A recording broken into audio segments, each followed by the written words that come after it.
참 감사드립니다. 아, 우리에게 2월을 허락하셨는데 이제 어느덧 2월이 다 끝나갑니다.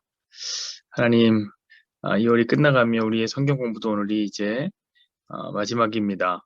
하나님, 특별히 기독교 에센스라는 책을 가지고 우리가 함께 공부했는데 하나님께서 우리에게 말씀해 주시고자 하는 그 말씀을 우리가 잘 알아들었나 다시 한번 돌아봅니다. 하나님, 우리의 마음에 새겨주시는 주님의 말씀이 우리 삶을 지배하게 하여 주시고 그 말씀 때문에 우리가 힘을 얻고 하나님 날마다 더 주님 사랑하며 살아갈 수 있는 귀한 은혜가 있게 도와주옵소서. 예수님의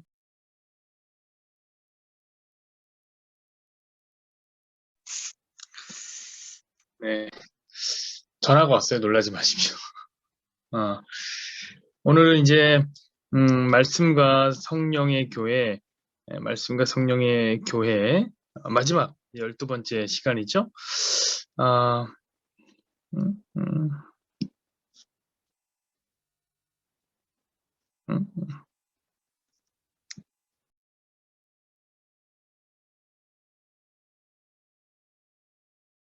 저희 어머니가 전화를 하시네요.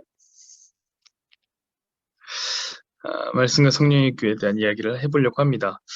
요 질문이 매우 재미있네요. 당신이 과거에 다른 교회에 다닌 적이 있다면 그 교회는 어떤 곳이었는지 나누어 주십시오.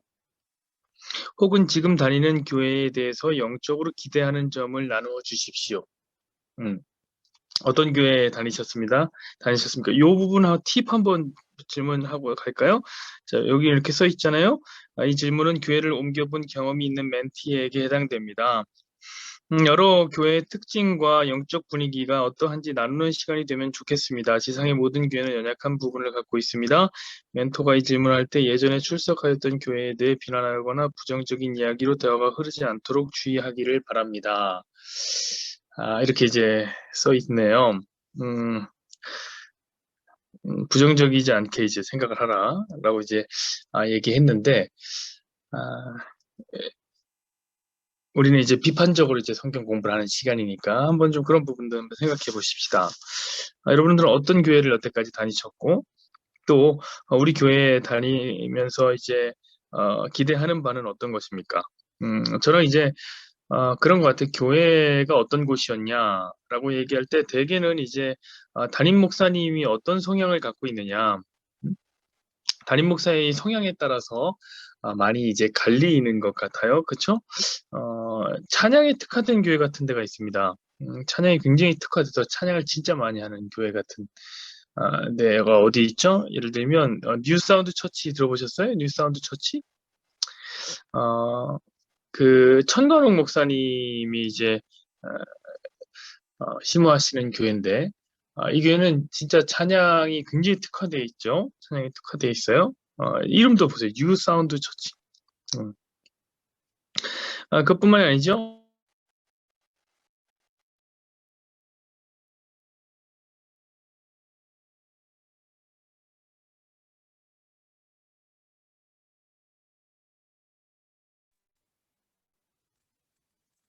네, 스포츠에 굉장히 특화된 교회가 있어요.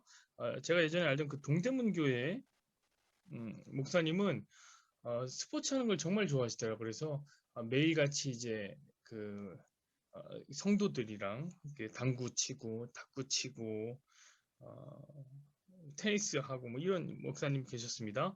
그리고 사역의 방향 자체가 그 우리 부교육자들은 그런 얘기를 하는데 그 운동 사역을 하는 담임 목사님 사역을 할 때 그런 교회도 있고요.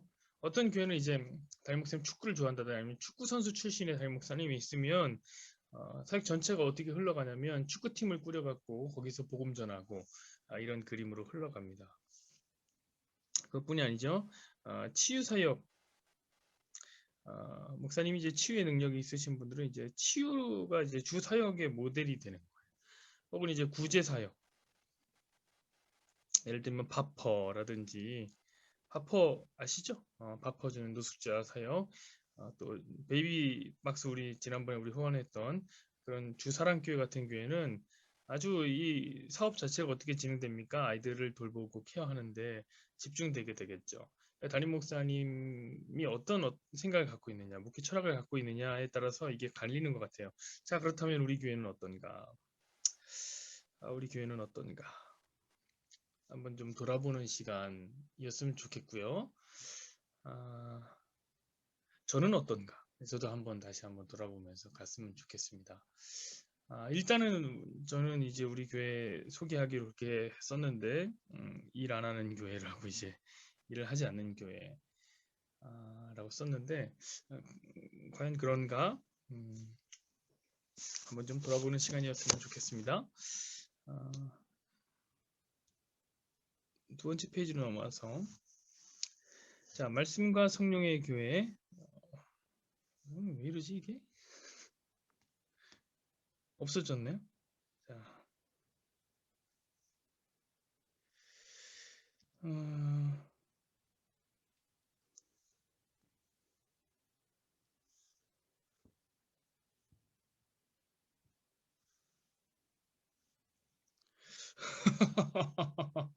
어, 이게 없어졌네요. 이게 충격적이네. 음, 그냥 제가 읽어드릴게요. 이렇게 써 있는데요. 복음주의와 은사주의는 20세기 기독교를 양분하는 거대한 두 강줄기와 같습니다. 이렇게 써 있어요. 어, 복음주의와 이 은사주의라는 걸로 나눠져 있어요. 20세기를 양분하는 거대한 두 강줄기다. 그래서 이 복음주의는 무엇을 강조하냐면 말씀을 강조하는 것이고, 이 은사주의는 무엇이냐면 이제 성령을 강조하는 것이다. 자, 좀 읽어드릴게요. 복음주의는 성경 66권은 완전하며 교회는 어떤 일이 있어도 말씀을 있는 그대로 믿고 그것을 설교하고 공부해야 한다고 가르칩니다. 또한 삶의 모든 영역에서 말씀에 복종하는 삶을 가르쳤습니다. 자, 말씀 중심이죠. 대부분 보수 장로교회, 장로교회.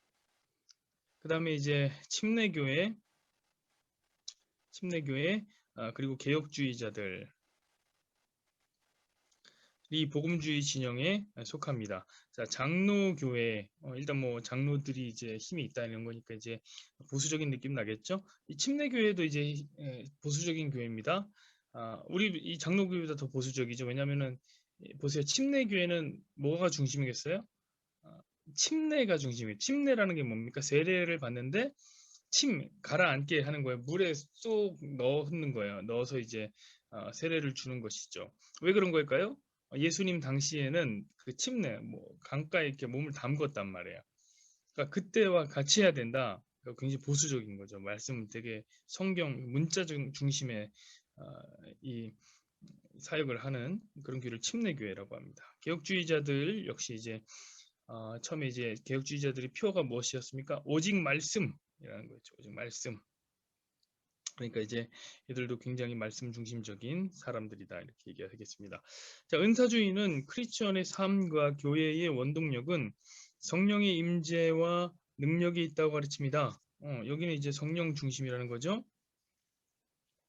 이 양쪽의 장점을 모두 수용하여 말씀과 성령이 겸비된 교회, 복음주의와 은사주의의 장점이 잘 조화된 교회, 즉 기름 부으심이 있는 복음주의 교회가 되도록 노력하는 것이 중요합니다.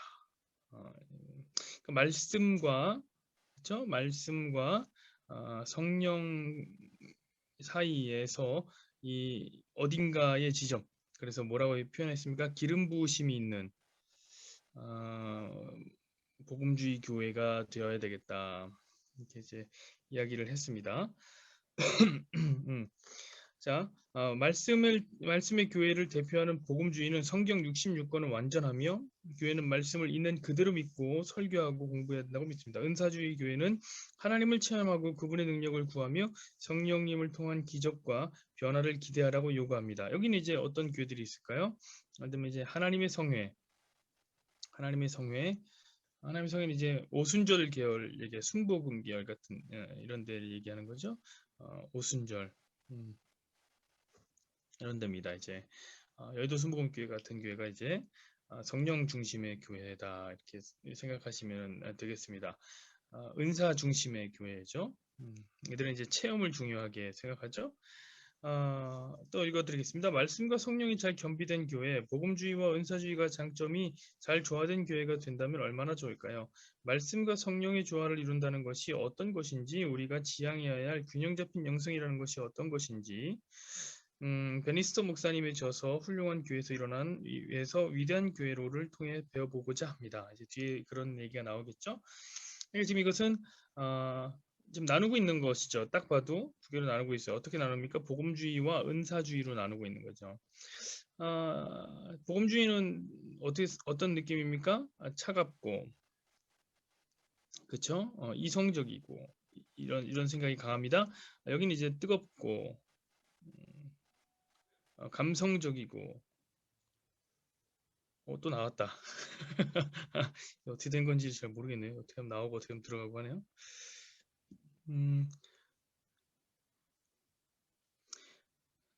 그래서 지금 두 개를 나눠서 설명하고 있는데 이 중간 어디쯤을 설정하자는 건데요. 저는 이것은 굉장히 이원론적인 성향 때문에 있다고 생각합니다. 성향 때문에.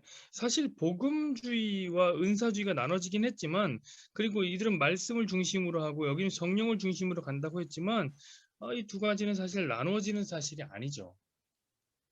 아니 그렇잖아요. 말씀과 성령이라는 게 나눠집니까? 여러분, 말씀은 우리 성경에서 뭐라고 합니까? 로고스라고 하죠. 응? 로고스. 이것은 지혜가 되신 예수님 그 자체잖아요. 그렇죠? 지혜가 되신 예수님 그 자체. 우리 예수님을 말씀으로 오신, 말씀이 육신이 된 분이라고 이제 생각합니다. 자, 성령님은 그럼 어떤 분입니까? 성령님은 이 예수님의 영이잖아요. 영. 예수님의 영. 그럼 여러분, 예수님이 곧 성령님이에요. 그렇죠? 이 두 개를 왜 나누고 있는지를 잘 모르겠다. 그러니까 이게 극으로 나누어지고 있다는 것은 뭔가 잘못 가고 있다는 것이 분명해요. 여러분, 성령은 어떤 일을 하신다고 늘 말씀드렸습니까? 성령은 이 예수님을 잘 믿게 한다. 예수님을 믿게 한다고 이야기했습니다. 그리고 이 예수님을 잘 믿도록 택자들을 구원하는 역할을 한다. 라고 말씀을 드렸습니다. 자, 여러분 보십시오. 처음에 예수님이 오셨을 때 요한복음 보면 뭐라고 써 있냐면 빛으로 오셨다 이렇게 써 있습니다. 빛으로 오셨다. 근데 뭐라고 하죠? 사람들이 못 알아보더라. 알아보지를 못했어요. 못 알아봤어요. 우리 요한복음 1장을 한번 볼까요? 요한복음 1장.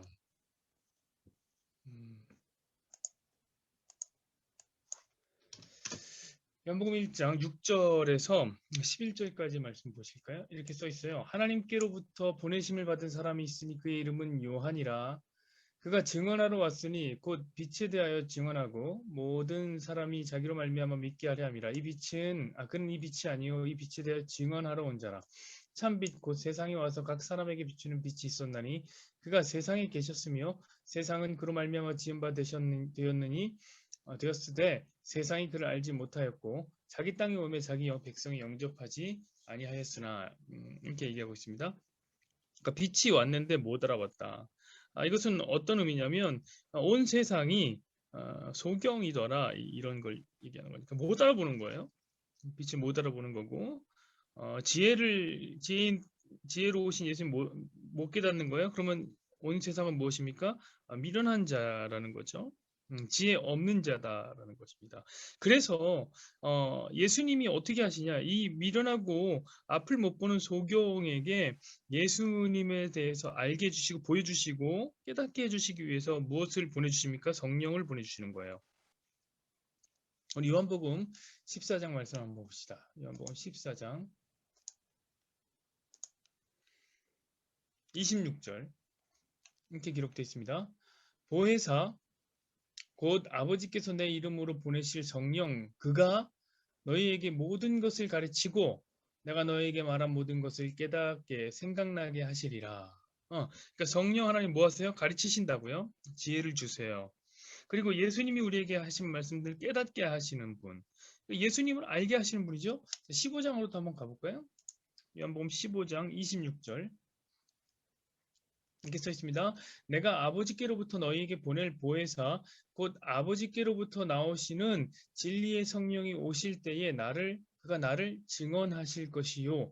네, 보혜사 성령이 오시면 그 진리의 성령이 예수님을 증언하신다 라고 이야기하고 있죠. 우리 16장도 한번 가볼까요? 16장 13절. 계속해서 반복하는 거예요, 이 말씀을. 그러나 진리의 성령이 오시면 그가 너희를 모든 진리 가운데로 인도하시리니 그가 스스로 말하지 않고 오직 들은 것을 말하며 장래일을 너희에게 알리시리라 라고 이야기하고 있습니다. 예수님이 어떤 분인지 우리에게 말해주시는 분, 예수님이 누구인지 우리에게 말해주심, 예수님은 어떻게 믿을 수 있는지 우리에게 말씀해 주시는 분, 그분이 바로 성령님이죠. 그것을 의미 있게 16장 7절부터 11절 이렇게 설명했어요. 7절부터 11절, 그러나 너희가 너희에게 실상을 말하노니 내가 떠나가는 것이 너희에게 유익하니라. 내가 떠나가지 아니하면 보혜사가 너희에게로 오시지 아니할 것이요 가면 내가 그를 너희에게로 보내노니 그가 와서 죄에 대해서 의에 대해서 심판에 대해서 세상을 책망하시리라. 죄에 대하여라 하면 그들이 나를 믿지 아니하며 의에 대하여라 하면 내가 아버지께로 가서 너희가 다시 나를 보지 못하며 심판에 대하여라 하면 이 세상 임금이 심판을 받았음이라. 자, 성령 하나님이 오시면 뭐 하십니까? 예수님에 대해서 알려주신다. 요거를 꼭 기억하셔야 돼요. 그러니까 성령 사역과 말씀 사역이 절대로 나눠질 수 없다는 거예요. 절대로. 자, 두 번째로 말씀드리고 싶은 것은 이 성령이 없이는 세상은 절대로 예수님을 알지 못하는 것이고 성령 또한 세상을 절대 모른다는 것을 우리는 알아야 됩니다. 요한복음 14장 말씀을 한번 또 가서 볼까요? 14장 17절 이렇게 써 있습니다. 그는 진리의 영이라 세상은 능히 그를 받지 못하나니 이는 그를 보지도 못하고 알지도 못함이라. 그러나 너희는 그를 아나니 그는 너희와 함께 거하시며 또 너희 속에 계시겠습니다. 이렇게 써 있지 않습니까? 성령님은 누가 받을 수 있는 거예요? 성령님은 이 세상은 못 받고 성도들에게는 찾아오시는 분이시죠. 그러니까 이것은 선택함이 있는 택한 자기 백성들에게 찾아오시는 겁니다. 찾아오시는 거예요. 그래서 이 두 가지를 전부 다 어떻게 하면 세상을 책망하시는데 우리 아까 요한복음 16장 8절에 보면 세상을 책망하신다.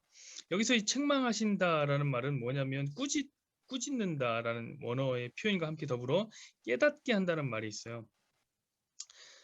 누구를 세상을 이 두 가지 의미가 담겼죠. 이 성도와 세상에 대한 성도는 어떻게 하십니까? 깨닫게 하는 것이고 세상은 책망하는 것이. 이 부분.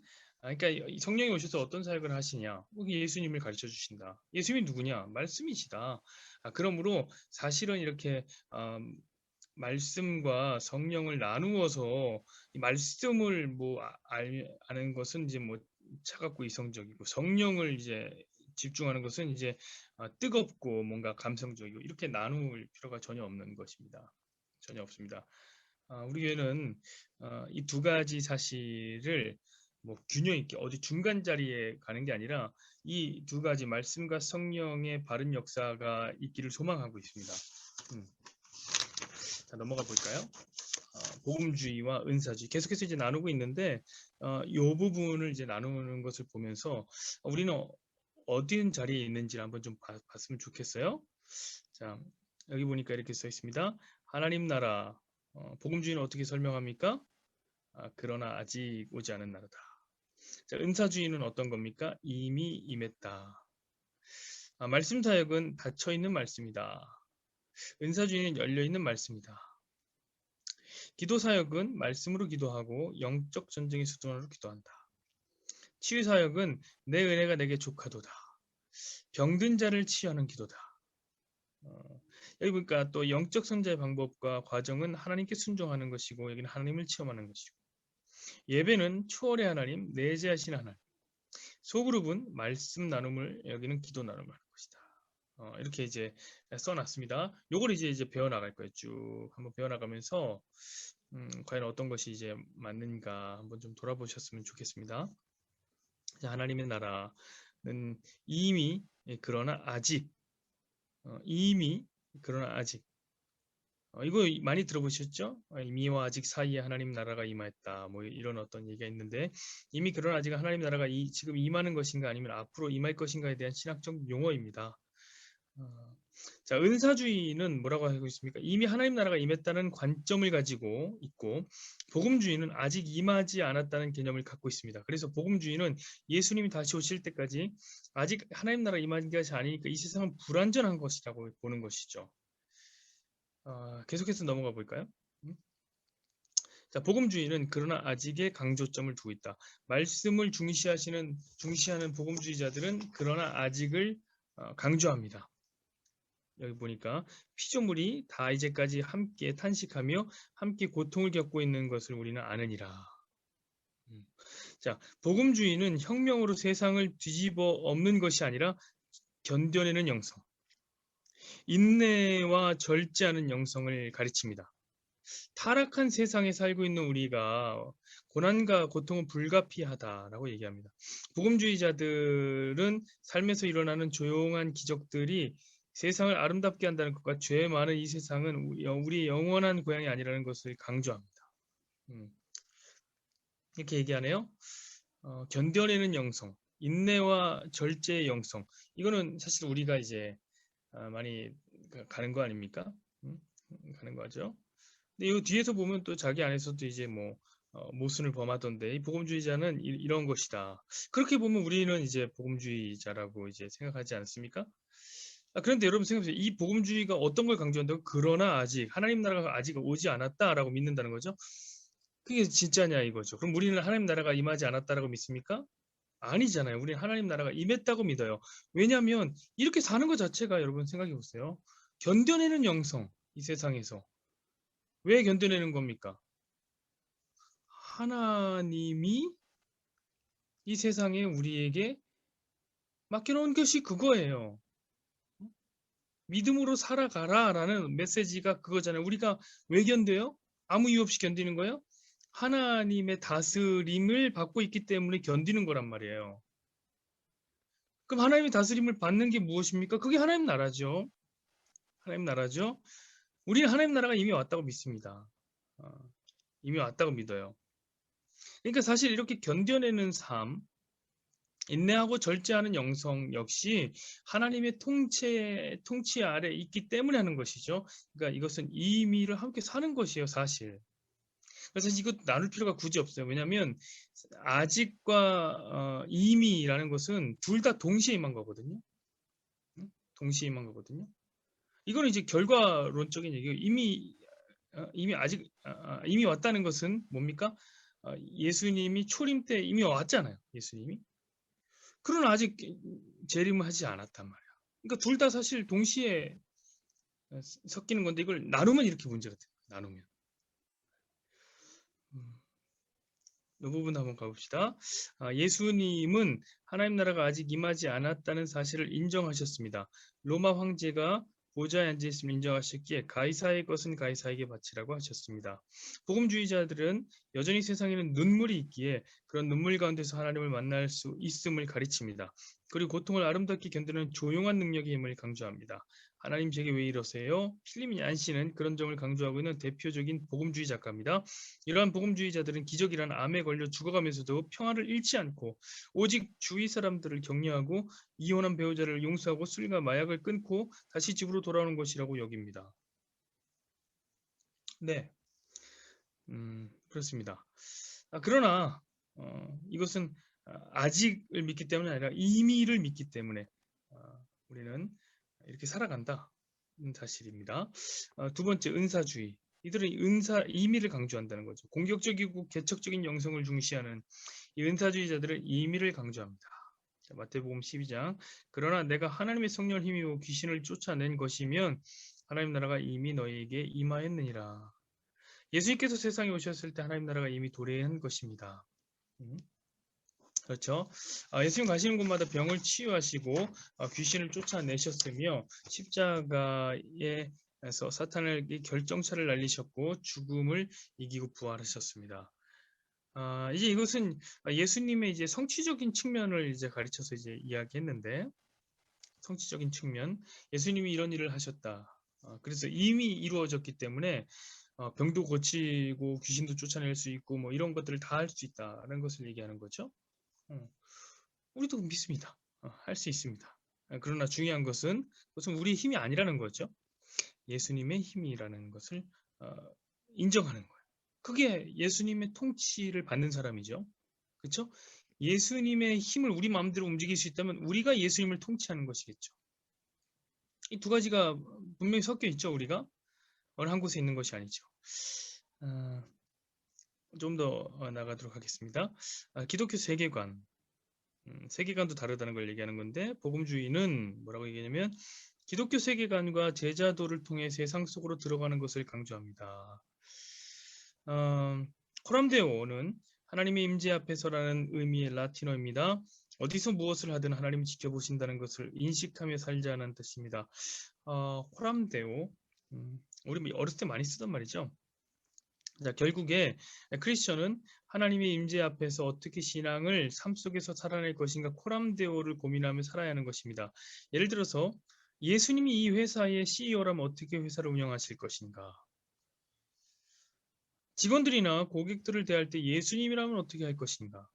도시 빈민 구제의 문제를 예수님이라면 어떻게 하실 것인가? 교회는 과연 관점을 갖고 세상의 빛과 소금이 되어야 한다는 것입니다. 이런 관점을 갖고 프란시스 셰퍼라든지 존 스토트 목사님 등은 이런 복음주의 기독교 세계관 운동에 큰 기여를 했습니다. 이런 걸 뭐라고 하냐면 우리는 뭐라고 얘기하냐면 사회 변혁적 모델이라고 합니다. 근데 보세요. 이거 누가 한다고요? 복음주의가 한다고요? 근데 요 위에 한번 보세요. 요 위에 보니까 이렇게 써 있지 않습니까? 복음주의는 혁명으로 세상을 뒤집어 엎는 것이 아니라 견뎌내는 영성. 이제 이게 서로 안 맞죠?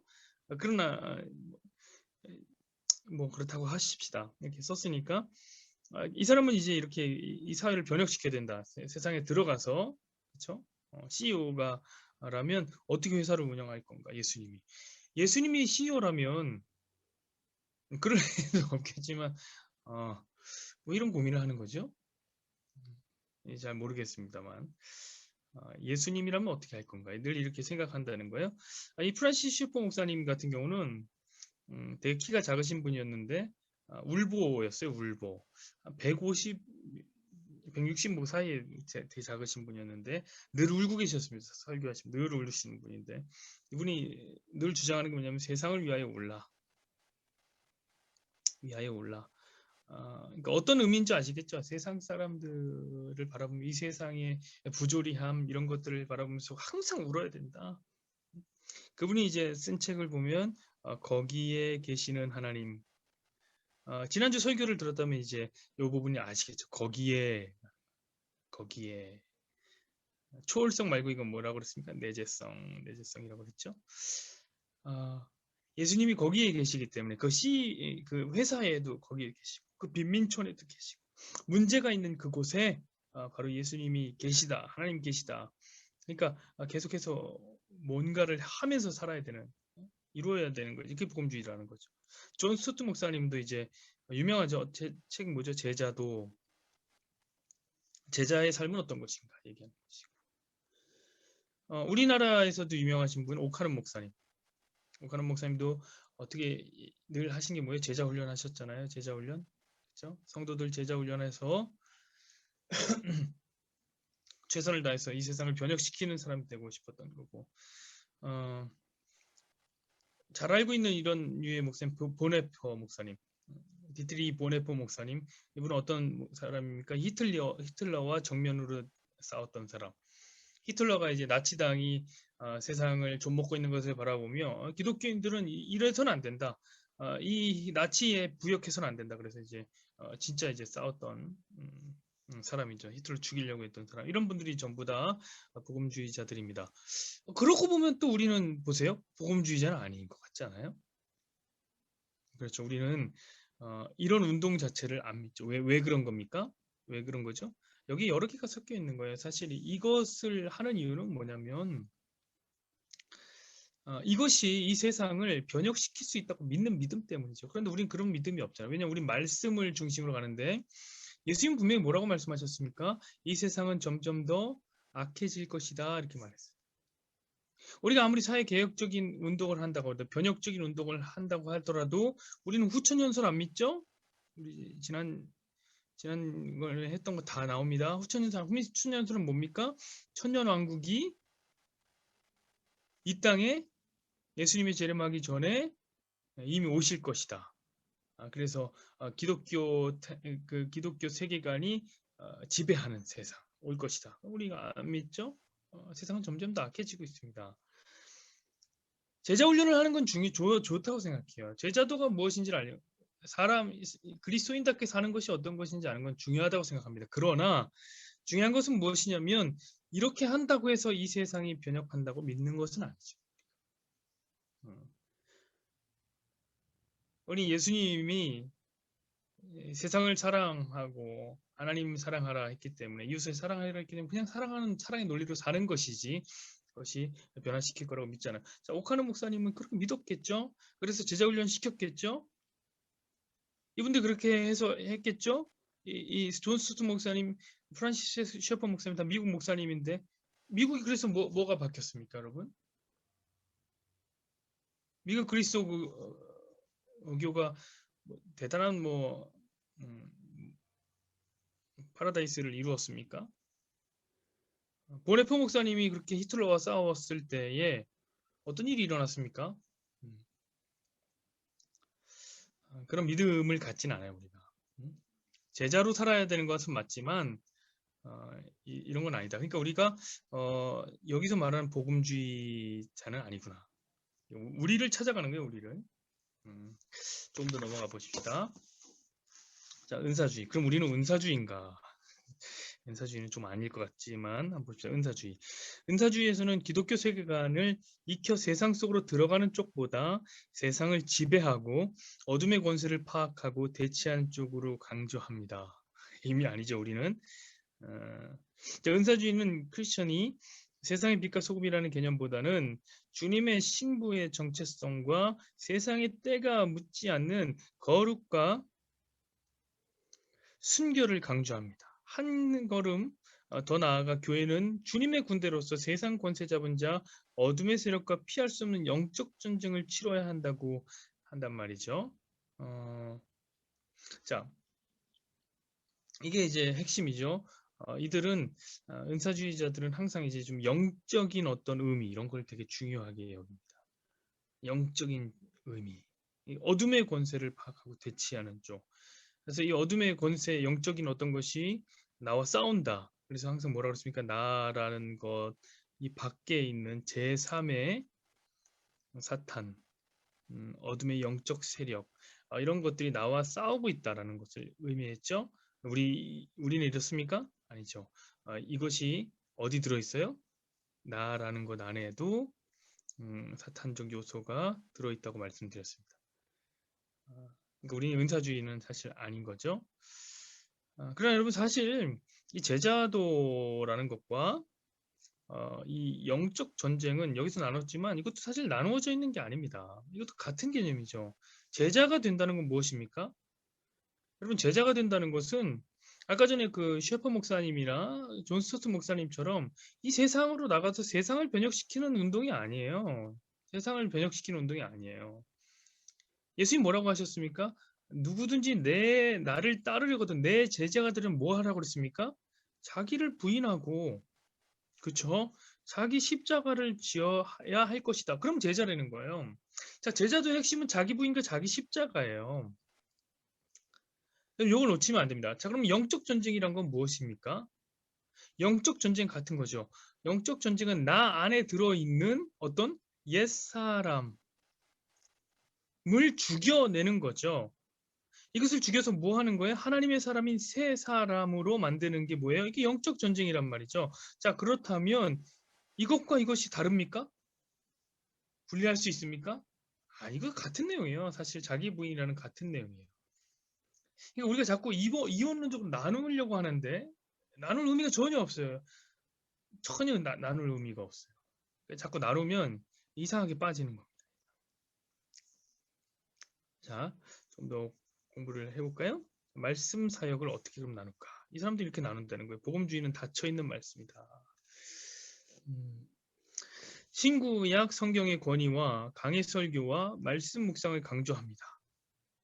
최고의 안전장치는 성경이라고 말하고 예언은 그 다음에 오게 됩니다.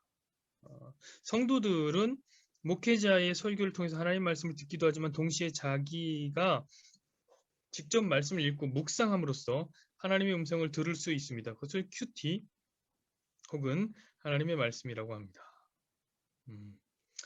큐티는 그리스도인이 일상생활에서 구별하여 개인적으로 고요한 시간을 마련함으로써 하나님의 임재를 느끼고 그분의 음성을 듣는 시간입니다. 이른바 신앙 정서에 부합한 거룩한 시간이며 하나님과 은밀히 친교하는 묵상의 시간이라고 정의할 수 있습니다. 큐티는 말씀 묵상이라고도 합니다. 여러분 한 가지 짚고 넘어가시죠. 우리 교회는 큐티 안 합니까? 그러니까 어떤 분들이 이 큐티를 저희가 싫어한다. 어떻게 생각하세요? 우리 교회는 큐티 합니까? 안 합니까? 이 말을 들을 수가 없군요. 제가 큐티를 싫어한다고 생각하시는 분들도 있어요. 아니죠, 여러분. 왜 그렇게 느끼냐면 오늘날의 사람들이 큐티 하면은 뭐라고 생각하기 때문이냐면 적용이라고 생각하기 때문이에요. 우리 교회는 큐티를 안 하는 게 아니죠. 뭘 안 합니까? 적용을 안 하죠. 그쵸? 적용이란 건 뭐예요? 큐티가 있는 이 말씀 몇 구절, 한 두세 구절 아니면 뭐 길면 한 뭐 10구절 안에 있는 이야기 속에서 나는 무엇을 할까를 찾아내는 그 큐티하면 적용이라고 생각하는 게 문제라는 거예요. 그래서 이 안에서 이제 뭐 몇 가지 해야 될 거 내가 찾아서 나는 1번 나는 뭐 하지 않으리, 2번 나는 무엇을 하리. 이거 두 개를 지키면 마치 나는 좋은 신앙인 이라고 믿는 이 어이없는 행태를 안 하기 위해서 우리는 이거 별로다라고 적용을 하지 말아라고 얘기하는 거지. 여러분 큐티는 매우 좋은 거예요. 왜 하나님 말씀 있는 게 왜 나쁜 겁니까? 오해하지 마십시오. 그럼 이건 왜 나쁩니까? 적용을 하는 게. 이게 이미 뭐 이 제자도와 영적 전쟁의 내용을 벗어났잖아요. 뭡니까? 나 신앙 좋은 사람. 이 제자도 영적 원리 뭐라고 했어요? 자기를 부인하는 것. 나는 아니구나. 근데 사람이 요거 몇 개 지키면서 나는 좋은 신앙이라고 스스로 믿어요. 그런 적용은 안 하는 게 좋아요. 그런 적용. 그러면 또 반대로 나가봅시다. 이런 게 아닌 적용은 어때요? 괜찮지 않을까요? 하나님 말씀을 보면서 나는 한번 이렇게 살아보겠다라고 생각해본 거. 그러면서 치열하게 한번 해보는 거 좋다고 생각합니다. 그러니까 우린 큐티를 막는 교회는 아니다. 오해가 있어서 이제 이야기합니다. 이제 나중에 이제 큐티 책을 갖고 이제 여러분들 큐티도 한번 해볼 수 있겠네요. 자, 종교개혁 이전에는 성직자들만 하나님 말씀을 직접 읽었지만 왜죠? 이 라틴어로 이제 성경이 되어 있었고 라틴어가 아닌 성경은 이제 성경이 아니다라고 이제 성직자들이 이제 이야기했기 때문이죠. 근데 이제 번역을 합니다. 이제는 평신도들이 직접 말씀을 읽고 하나님의 음성을 들을 수 있게 되었습니다. 그렇죠? 건강한 교회라면 모든 평신도들 하여금 설교만 의지하지 말고 자신이 날마다 말씀 묵상하고 적용할 수 있도록 가르쳐야 합니다. 맞습니다. 그리고 더 나가서 더 건강한 교회라면 설교만 의지하지 말고 자신이 날마다 말씀을 묵상하고 적용할 수 있도록 가르쳐야 하며 여기 적용은 제가 제외할게요. 더불어서 다른 목사님의 설교도 들으셔야 되고 다른 교수님의 강의도 들으셔야 되고 다른 신학 서적도 읽으시면서 여러분들은 하나님이 과연 우리에게 어떤 말씀을 하시는지 분별해야 할 것입니다. 그래서 성도에게는 항상 복수 전공으로 신학이 있어야 돼요. 여러분들이 잘하는 것이 있지만 최선 다해서 아무튼 하나님 말씀 배우고 공부하셔야 됩니다. 오늘 제가 새벽에 이제 설교를 했는데 모르시면 또 새벽 설교도 한번 들어보십시오. 어떤 거 얘기했습니까? 자기의 생각을 주입하는 거 아니에요. 설교자들은 자기에게 복속시키는 게 아니에요. 하나님의 말씀으로 나아가야 된다. 그러려면 여러 개를 들어보셔야 됩니다. 여러 가지를 들어보셔야 돼요. 꼭 그렇게 하시기를 부탁드립니다. 건강한 교회라면 그래야 한다. 이렇게 이제 써 있습니다. 두 번째는 이제 은사주의는 열린 말씀이다. 열린 말씀이다. 근데 이게 지금 닫힌 말씀이라고 그랬잖아요. 그렇죠? 닫힌 말씀. 근데 왜 이렇게만 썼는지 모르겠어요. 닫힌 말씀이란 건 핵심은 뭐죠? 계시는 끝났다. 계시는 끝났다. 이렇게 믿는 거지. 닫힌 말씀이죠. 그렇죠. 근데 이제 은사주의자들은 열려 있습니다. 보세요. 그때에 내가 내 영을 남종과 여종들에게 부어주리니 그들이 예언할 것이요. 이제 얘기를 했다고 하는 거죠. 그래서 이제 예언을 해야 된다. 이런 개념입니다. 오늘도 말씀하시는 하나님을 강조합니다. 그러니까 이들은 말씀하시는 하나님 아직 계시 안 끝났다. 계시는 살아있다. 이렇게 믿는 거죠. 그래서 다양한 채널을 통한 하나님의 음성 듣기를 원합니다. 이거는 이제 우리 예수 전도단이나 이런 데 CC나 이런 데서 많이 하는 거예요. 그래서 이제 하나님이 어떤 음성을 말씀하셨습니까? 이렇게 얘기하면 이제 사람들이 있다가 눈 감고 있다가 성경 보다가 하나님에게 이런 말씀을 하십니다. 지금 이렇게 말씀하십니다. 막 이런 자매님에게 지금 말씀하십니다. 특히 바울은 예언의 은사를 귀중하게 여겨 고린도 교회 신자들에게 특별히 예언을 하라고 말씀하고 있습니다. 고린도전서 14장 1절. 자, 한번 보십시다. 고린도전서 14장 1절. 뭐라고 했길래? 고린도전서 14장 1절. 이렇게 써있죠. 사랑을 추구하며 신령한 것들을 사모하되 특별히 예언을 하려고 하라. 그러니까 예언을 중요하게 하라. 이렇게 얘기하는 것 같죠? 그럼 이제 우리도 앞으로 이제 예언을 해야 될 것만 같죠? 다음에 2절 한번 보시니까 이렇게 써 있어요. 방언을 말하는 자는 사람에게 하지만 아니하고 사람에게 하나니 이는 알아듣는 자가 없고 영어로 비밀을 말함이라. 그러나 예언을 하는 자는 사람에게 말하여 덕을 세우며 권면하며 위로하는 것이다. 자, 그러니까 이 예언은 어떤 것을 개념하는 거죠? 이 예언은 방언과 좀 상대적인 개념을 얘기하는 거예요. 자, 방언은 무엇입니까, 여러분? 우리가 늘 공부한 거 있잖아요. 방언은 비밀이죠. 복음의 비밀, 복음의 은닉성을 얘기하는 거예요. 복음이 안 들린다, 믿지 않는 택함을 받지 않은 사람에게는 안 들린다. 내 백성은 내 음성을 듣나니. 자, 비밀이에요. 내 백성이면 정해져 있는 비밀. 나는 근데 방언을 하나님 나라의 음성을 안 해? 나는 구원을 받았나 보다. 이거 개인적인 차원이죠. 개인적인 차원의 거예요. 근데 방언도 사모하라고 그랬죠. 근데 방언 사모하라고 그랬으니까 다 방언만 하고 있어요?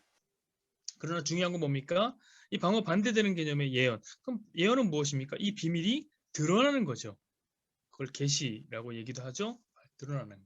열리는 거예요. 자, 예수 그리스도의 얘기가 우리에게 들리는 것. 이것을 예언이라고 하는 거예요. 여러분, 예언이 무엇이냐? 미래에 대해서 말하는 것? 이거 아니라고. 방언과 반대되는 개념의 이야기. 이 복음이라는 것의 비밀을 설파하는 것. 이것은 다른 말로 복음 전파라고도 합니다. 예언은. 그래서 이 예언의 예자는 제가 늘 뭐라고 하죠? 이것은 미리 예자가 아니라 미리의 미리 예가 아니라 뭐라고 그랬습니까? 맡길 예다. 그래서 말씀을 맡기는 행위 이것을 우리는 예언이다라고 한다고 했습니다. 자, 그런 의미에서 예언을 하라는 것이지요. 그냥 예언을 퀘이커 교도들처럼 퀘이커 교도를 어떻게 합니까? 이렇게 가면은 목사가 없어요. 목사가 없어요. 거기는 가면 이렇게 둥그렇게 사람들이 이렇게 앉아 있어요. 앉아 있다가 기도하기 시작하는 거예요. 그러다가 갑자기 손을 들고 이 사람이 제가 오늘 하나님 말씀을 받았습니다. 하나님 여러분에게 이런 말씀을 하십니다. 이렇게 얘기하는데 이것이 이제 예언행위라고 들은 이제 이야기하는데 이런 거 아니에요, 여러분. 이런 거 절대 아니에요. 성경에서 말하는 예언이 이런 얘기가 아닙니다. 여기서도 보면 그런데 보세요. 예언은 우리가 생각한 앞날이 어떻게 될 것이 알아보는 미래의 기중합을 맞춘 점쟁이 같은 것이 아닙니다. 당연하죠. 귀에 들리는 환청 같은 것도 아닙니다. 바울이 말하는 예언은 하나님이 마음속으로 자연스럽게 떠오르게 하시는 능력. 이것도 아니에요. 하나님 마음속으로 떠오르게 하는 능력이 아니라 말씀이 우리 안에서 새롭게 되는 능력이죠. 우리 안에 맡겨진 능력이죠. 말씀이. 자, 여기다 한번 보십시다. 말씀과 성령이 조화를 이룬 균형 잡힌 영성을 추구하는 교회는 이런 예언의 은사가 교회 안에서 흐르는 것을 허락합니다. 이들이 말하는 예언이 흐르는 건 저는 허락 못할 것 같아요. 자, 성경의 명령 가운데서 가장 무시되는 명령 중 하나가 데살로니가전서 5장 20절인데 예언을 멸시하지 말라라는 거예요. 자, 성경의 권위를 인정한다면 오늘날 교회 안에서 예언 사역을 수용해야 됩니다. 이거 보면은 그래? 예언을 멸시하지 말라라고 했으니 그 성경의 권위를 인정하니까 우리는 예언을 해야 된다라고 말하는 것 같지만 여러분 그렇지 않아요. 일단 예언이라는 것 자체가 어느적인 정의적인 특징이 다르지만 여기 보세요. 데살로니가 전서의 말씀이잖아요. 그럼 데살로니가 전서는 어떤 책인 줄 아십니까? 데살로니가 전서는 신약 성경 중에서 제일 첫 번째로 쓰여진 성경이에요. 그럼 그것은 어떤 걸 의미해요? 아직 성경이 완료되지 않은 시점이란 말이에요. 당연히 예언을 해야 되는 시점인 거죠.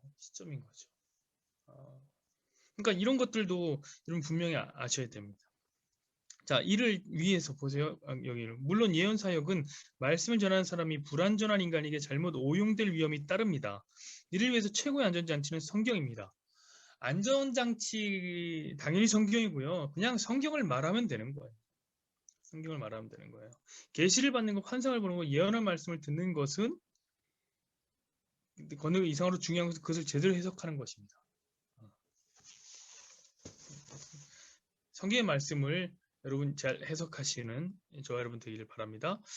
여기 보시니까 이렇게 써 있네요. 소그룹 공동체 식구가 문득 나를 보면서 생각하는 성경 말씀을 전해 주었는데 현재 내 상황에 딱 들어맞으며 하나님의 위로와 감동을 느꼈다면 그것은 예언입니다. 아닙니다.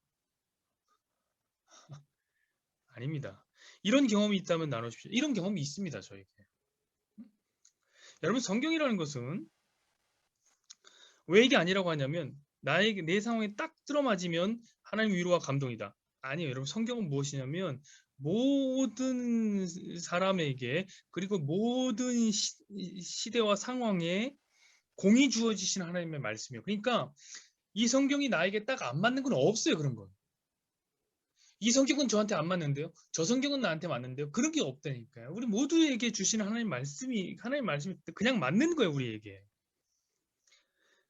제가 예전에 다녔던 그 교회는 이제 이런 예언 사역에 대해서 되게 중요하게 여기는 교회였고, 이거 굉장히 어, 중심 있게 얘기하시는 분이 있었는데, 제가 그 섬겼던 고등부 교사 중에 한 분이 성함 말씀 못 드립니다.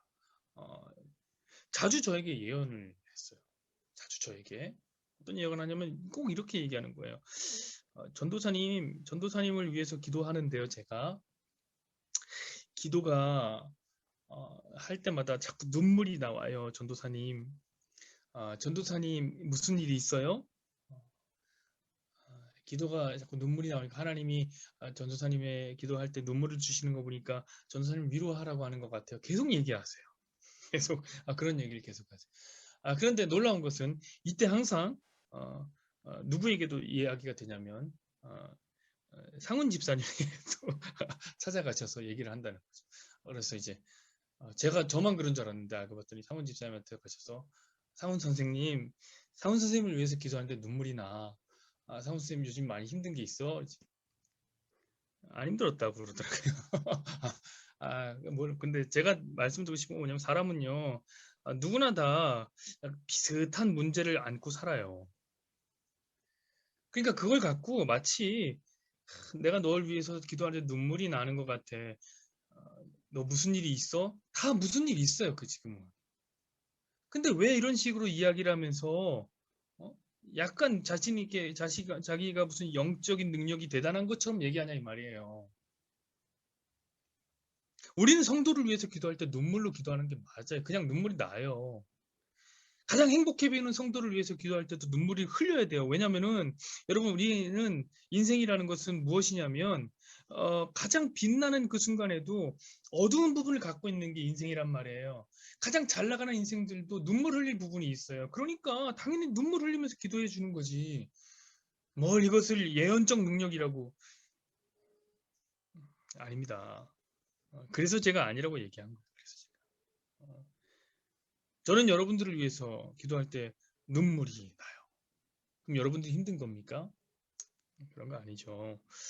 음, 그러니까 함께 눈물을 기도해주고 다만 힘든 일이 있으면 더 간절하게 기도해주는 것이죠. 자꾸 이런 것을 어떤 특정한 능력으로 자꾸 바꾸어 갈 필요가 전혀 없습니다. 자, 그럼 기도 사역은 어떠한가? 복음주의는 말씀으로 기도하라. 자, 말씀의 신실함을 의지하여 철저히 말씀을 기반으로 하는 기도 강조합니다. 우리 이제 기도하죠. 제가 이제 기도 인도를 할 때는 이제 말씀 한 장을 이제 붙잡고 나가요. 말씀을 기도합니다. 그러고 이제 우리가 이제 복음주의자인 것 같습니다. 복음주의는 교리적인 기도문을 많이 활용합니다. 말씀과 기도는 서로를 날카롭게 해주는 파트너입니다. 말씀 충만한 사람이 기도할 때 하나님이 원하시는 기도를 하게 됩니다. 네. 근데 이제 은사주의를 한번 봐야 되겠죠? 자, 은사주의는 영적 전쟁의 수단으로 한다는 거죠. 영적 전쟁의 수단으로서 기도하는 것을 강조한다. 복음주의가 말씀의 중요성을 세계교회에 뿌리 내리게 했다면 은사주의의 가장 큰 공로는 기도 운동에 불을 붙인 것이다. 이렇게 얘기하고 있습니다. 저는 좀 이게 여기는 이제 생각이 같지 않아요. 분명히 요 기도 운동이 이 은사주의에 입각해서 활발하게 진행된 것은 맞아요. 이런 어떤 오순절 계열의 기도회에 가보셨습니까? 저는 참 감사하게도 어떤 사람이냐면 이 책에서 말하는 이 복음주의, 보수적인 가장 꼴통 교단인 저는 고신이라는 데를 나왔어요. 근데 그때 제가 처음에 얘기했듯이 이 교회의 항상 성격은 담임 목사를 타게 돼 있는데 우리 담임 목사님은 고신을 나왔는데 놀랍게 오순절이라는 곳에서 은혜를 받고 왔어요. 그래서 어떻게 하냐면은 말씀은 항상 고신 쪽의 계열에 있는데 기도하는 거 보면 오순절처럼 기도해요. 그래서 제가 이걸 다 경험해 봤어요. 그리고 이런 것도 굉장히 많이 찬양 인도할 때도 가면은 기도를 많이 하는 오순절 쪽에서 부르고 하니까 제가 다 경험해 봐서 압니다. 그러니까 기도회 하면 오순절 계열은 대단합니다. 막 박수 치고 막 뛰고 뭐 난리가 납니다. 난리가 납니다. 이게 바로 오순절 계열의 기도 중심이라는 거죠. 기도 운동에 불을 붙인 건 사실입니다. 그러나 중요한 건 이거예요. 이 기도의 목적 자체가 심각한 문제를 갖고 있는데 이 문제를 가진 채로 기도 운동에 불을 붙이면 그게 과연 옳은 것인가? 그게 큰 공로라고 해야 되는가? 큰 문제를 일으킨 거 아닌가? 저는 그렇게 생각합니다. 왜냐하면 은사주의자들의 기도는 항상 무엇이냐면 자기 추구예요. 자기 추구. 이렇게 됐으면 좋겠습니다. 이렇게 해주십시오. 이렇게 해주십시오라는 어떤 자기 추구. 그거 안 되면은 금식하고 말이에요. 자기 목숨 걸고 하나님 앞에 협박하고 말이에요. 과연 그러한 게 맞는 것인가? 저는 고민입니다. 제가 딱 이렇게 써놨잖아요. 중요한 것은 영적 전쟁의 수단이 아니라 기도는 뭐라고요? 자기 부인의 수단이다. 자기 부인의 수단이다. 이 안에서 기도하는 거면 오순절처럼 기도해도 돼요. 자기 부인을 위해서라면 뭐 뛰고 뭐 기도하고 전늘 말씀드리잖아요. 기도의 내용, 방법은 그렇게 중요한 게 아니에요. 막 손들고 기도해도 되고 찬양해도 되고 가슴에 손 얹고 해도 되고 심지어 뭐 안 차려도 됩니다. 자기 몸을 때려가면서 자꾸 기도하면 졸리면 몸을 때려가면서 기도해도 되는 거예요. 그러나 중요한 건 목적이죠. 목적이 나를 부인하는 그 자리로 가고 있느냐. 그렇다면 맞다. 이렇게 이제 할 수 있겠습니다. 다음으로는 이제 치유사역입니다. 치유사역. 치유사역은 논란이 많은 주제죠. 교회가 병든 자들에게 어떻게 다가갈 것인가 두고 복음주의와 은사주의는 다른 관점을 보입니다. 자, 복음주의는 무엇이냐면 내 은혜가 내게 족하도다. 그러니까 자 보세요. 병든 자에게 어떻게 다가갈 것인가. 복음주의는 이렇다면 네 은혜가 내게 족하도다. 그러면 병원 신방을 갔습니다. 암에 걸린 환자가 있습니다. 목사님이 성도 가서 기도해달라고 합니다. 그럼 기도할 때, 네 은혜가 내게 족하도다 이렇게 기도한다는 거예요. 이거 좀 너무 과했죠. 어떤 복음주의자가 그럽니까? 자, 나에게 이르시되 고린도후서 12장 9절 내 은혜가 네게 족하도다 이는 내 능력이 약한 데서 온전하여짐이라 하신지라 그러므로 도리어 크게 기뻐함으로 나의 여러 약한 것을 자랑하리니 이는 그리스도의 능력이 내게 머물러게 하려 함이라. 자, 하나님께서 고쳐주지 않으시는 병이 있음을 인정해야 됩니다. 우리는 하나님의 거절까지도 하나님의 섭리로 알아 받아들일 수 있어야 합니다. 큰 믿음의 사람 바울도 자기 몸에 있는 육체의 가시를 위해서 기도했으나 치유받지 못했습니다. 분명 또 다른 하나님의 은혜가 있을 것이기 때문입니다. 이때 복음주의의 적 인내와 순종이 필요한 것입니다. 이렇게 써 있어요. 그러나 이것은 좀 잘못 알고 있는 겁니다. 여러분, 여기서 내 은혜가 족하도다라고 말씀하신 하나님의 이 말씀과 함께 더불어서 생각해야 되는 게 이건데, 바울이 자기 몸의 육체의 가시를 위해서 기도했다는 거예요. 근데 어떻게 기도한 줄 아세요, 여러분? 내가 3번 기도했다, 이렇게 나와요. 3번. 여러분, 근데 이 3번이라는 것이 숫자적 3번이 아니에요. 여러분 감기 한 번 걸리면, 저도 지금 몸이 안 좋지만 저 3번 이상 기도했어요. 이미 하나님 목이 아파요. 도와주세요. 저도 3번 이상 기도했어요. 근데 바울이 3번 기도했겠습니까? 다? 이거는 그냥 숫자적 3번이 아니라 어떤 수죠? 완전수라는 거예요. 완전인 건 뭡니까? 계속 기도하는 거, 완전하게 기도하는 거예요. 하나님 앞에 늘 기도했다는 거예요. 할 때마다. 하나님 고쳐주십시오, 이 육체의 가지. 그런데 그때 기도하면서 느껴지는 것이 있는 거죠. 무엇입니까? 아, 이렇게 아픈 것 역시 하나님의 은혜로구나. 를 경험한다는 거예요. 자, 완전하게 기도하는 것과 내 은혜가 내게 족하도다라는 걸 깨닫는 건 같은 자리예요. 이거 완결된 거 아니에요. 다시 기도하지 않았다는 게 아니에요. 계속해서 바울은 기도했을 거예요. 그러나 그 가운데도 은혜가 있다는 것이죠. 그러니까 내 은혜가 내게 족하도다라고 하면서 기도 안 해버렸다. 이건 아니란 말입니다. 아니라는 거죠. 자, 은사주의, 병든 자를 위해 치유하는 기도다. 야고보서 5장에 보면 이런 게 있습니다. 너희 중에 병든 자가 있느냐? 그는 교회 장로들을 청할 것이요. 그들은 주의 이름으로 기름을 바르며 그를 위하여 기도할지니라. 믿음의 기도는 병든 자를 구원하리니 주께서 그를 일으키시리라. 혹 죄를 범하였을지라도 사하심을 받으리라. 그러므로 너희 죄를 서로 고백하며 병 낫기를 위하여서 서로 기도하라. 의인의 간구는 역사하는 힘이 큼이라. 기도했다는 거죠. 기도. 자, 하나님 나라가 이미 이 세상에 임했다는 것을 믿는 은사주의자는 교회에서 무엇보다 열심 병자들을 치유하는 기도를 합니다. 동일한 성령께서 오늘날 우리 안에서 계십니다. 교회의 목회자, 평신도 리더들, 모든 교회의 지체들은 서로 병든 자를 위해 치유해 기도합니다. 그러나 기도를 들으시고 하나님이 치유해 주실 것이므로 의사의 말도 무시하고 약도 끊어야 한다는 극단적인 주장은 매우 잘못된 것입니다. 의사나 약은 치유 사역의 동지입니다. 우리는 이 땅에 육체를 입고 살아가고 있고 의사나 병원은 하나님께서 역사하시는 또 하나의 도구인 것입니다. 그렇죠. 이 은사주의의 이제 가장 큰 문제가 그죠. 기도하면서 이제 병원에 안 가는 거. 근데 이런 말씀을 인용하면서도 그런 거예요. 자, 보세요. 여기 써 있잖아요. 너희는 장로들에게 기도를 요청해라. 그럼 뭐라고 합니까? 그들은 주의 이름으로 기름을 바르라고 하잖아요, 여러분. 이 기름을 바르는 게 뭡니까? 하나의 치료 방법이에요. 치료하는 거예요. 기도만 하는 게 아니란 말이에요. 치료를 하면서 기도한다 이거지. 기도한다. 당연한 겁니다. 당연한 겁니다. 이 의사 역시 하나님의 손에 달려있는 하나님의 손에 맡겨드리고 있다는 믿음, 이것을 갖고 기도하는 것이죠. 그러니까 사실 두 가지 다 하는 거죠. 두 가지 다 하는 거예요. 그리고 기도는 이렇게 나눌 수 없습니다, 여러분. 나눌 수 없어요. 기도에 대한 이야기를 했으니까 넘어가겠습니다. 6. 영적 성장의 방법과 과정. 성령 세례가 회심하여 구원받는 그 순간에 일어나는가 아니면 뒤따라 일어나는가 하는 문제로 복음주의자들과 은사주의자들이 신학적으로 충돌하는 부분입니다. 그렇죠. 복음주의는 어떻게 믿습니까? 하나님께 순종하면서 성령 세례는 우리가 구원을 받은 그 순간에 같이 주어지는 것이라고 가르칩니다. 영적 성장은 믿음의 길을 꾸준히 걸으며 지속적으로 복종하는 과정이라고 믿습니다. 이건 이제 우리가 이제 믿는 것이죠.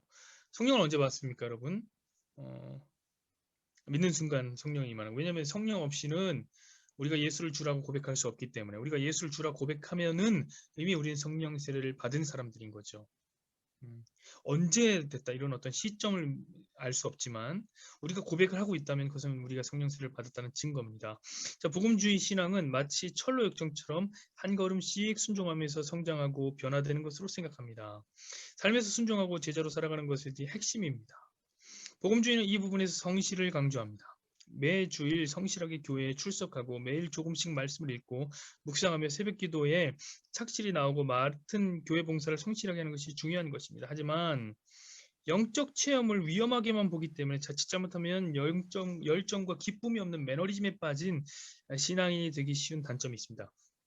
자, 어떤 얘기를 합니까? 복음주의 신앙은 이 영적 선장의 방법을 꾸준히 성실히 하나님 나라를 살아가는 것으로 봤다고 그랬어요. 그러나 단점이 있다고 그랬죠. 어떤 겁니까? 열정과 기쁨이 없다.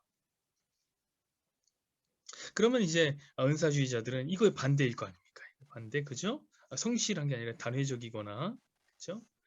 어떤 특별한 이벤트, 특별한 사건을 중시할 것이고, 여기는 이제 열정과 기쁨이 없는, 복음주의자들은 열정과 기쁨이 없는 반면에 이 은사주의자들은 이제 기쁘고, 조증처럼 매우 이제 열정이 넘친다. 이럴 겁니다. 자, 은사주의자를 보십시다. 하나님을 체험하는 삶. 복음주의에서는 삶에서의 순종이 키워드였다면 은사주의처럼 체험적 신앙이 핵심입니다. 성령 세례라는 것은 극적인 순간, 그죠? 특별한 구원의 경험, 하나님의 체험에 초점에 맞춥니다. 하나님 체험에 성령 세례는 회심 뒤에 따로 또 받아야 하는 것이라고 가르칩니다. 은사주는 이것을 두 번째 축복이라고 합니다. 두 번째 축복은 감리교회 창시자 요한 웨슬리가 사용한 용어입니다.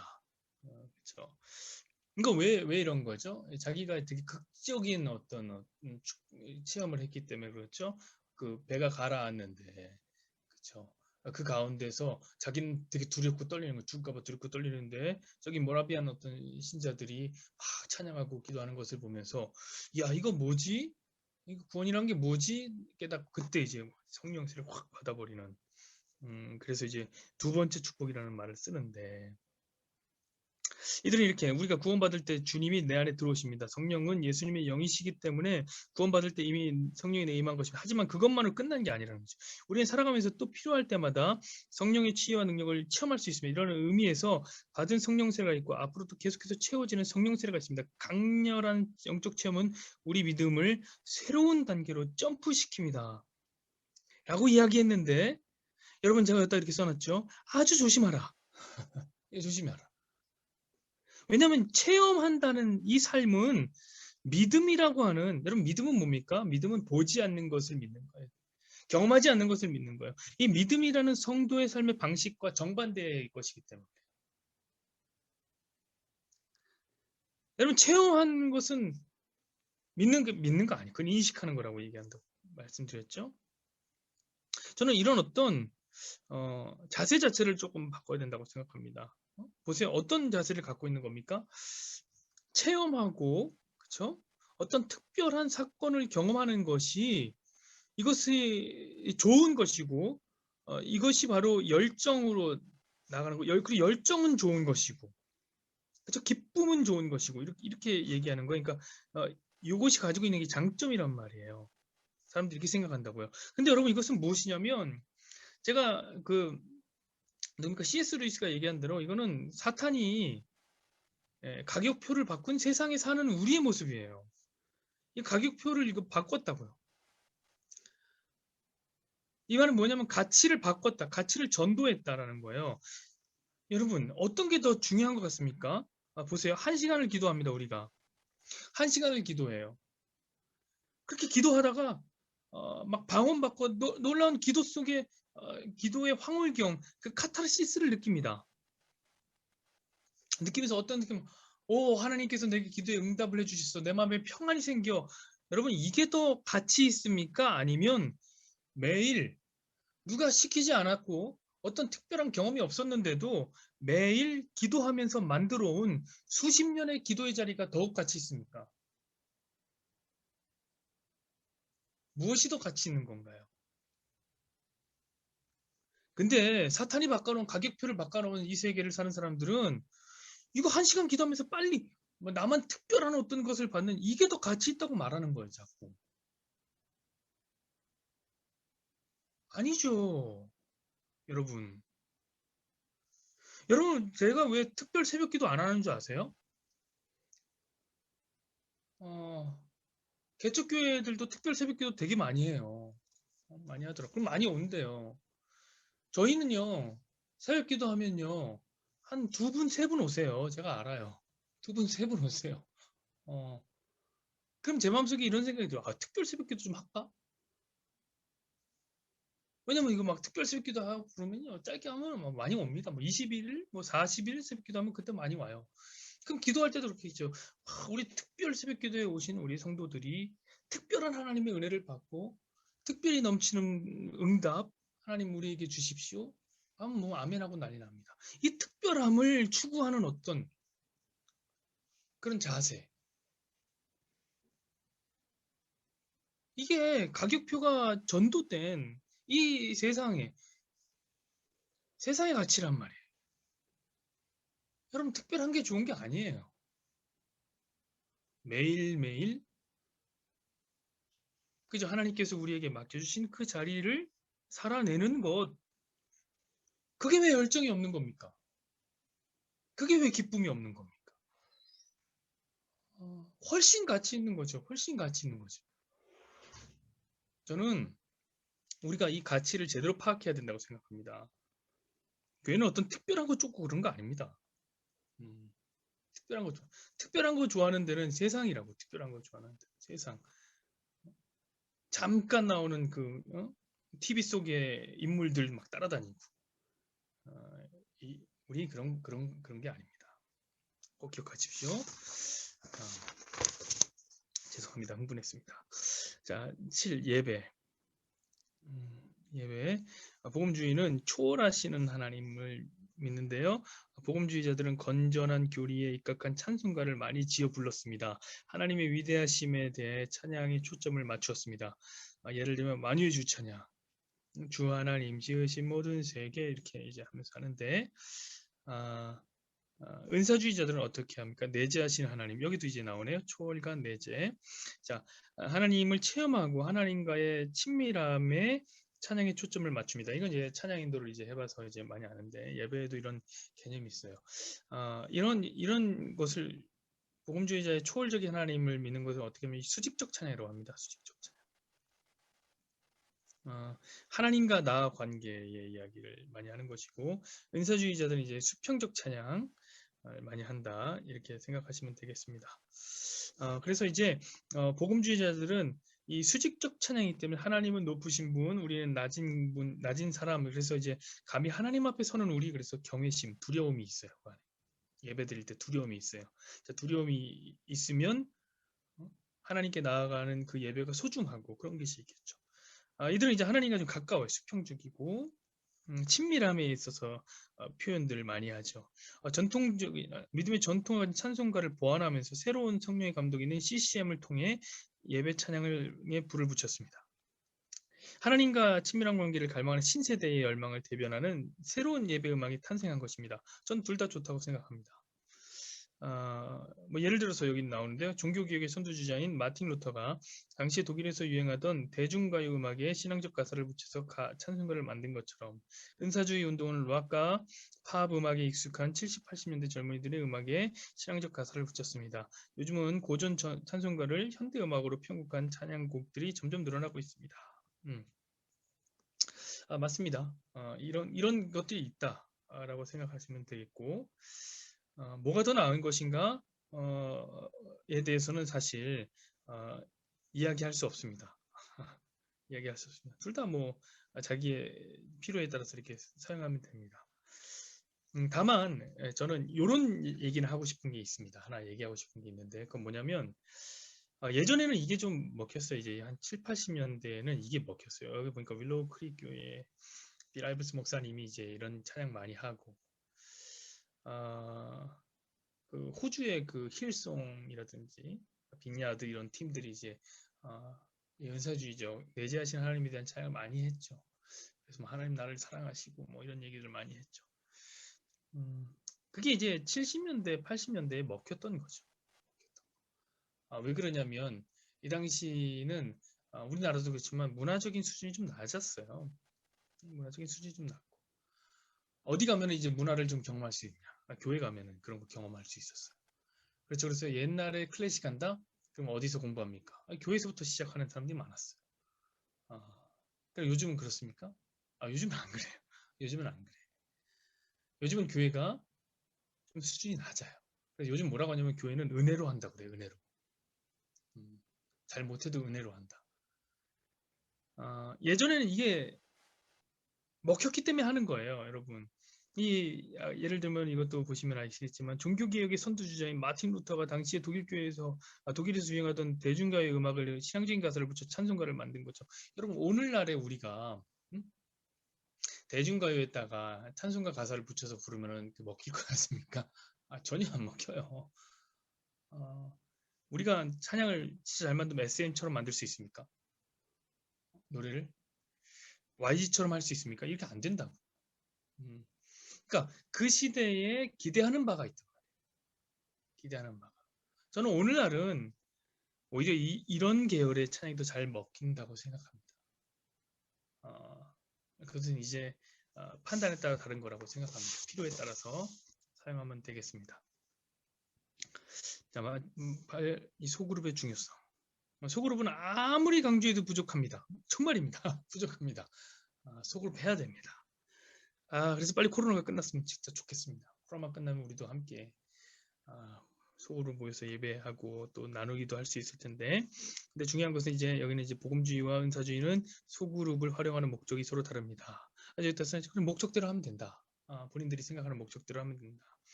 복음주의는 말씀을 나눈다. 은사주의는 기도를 나눈다.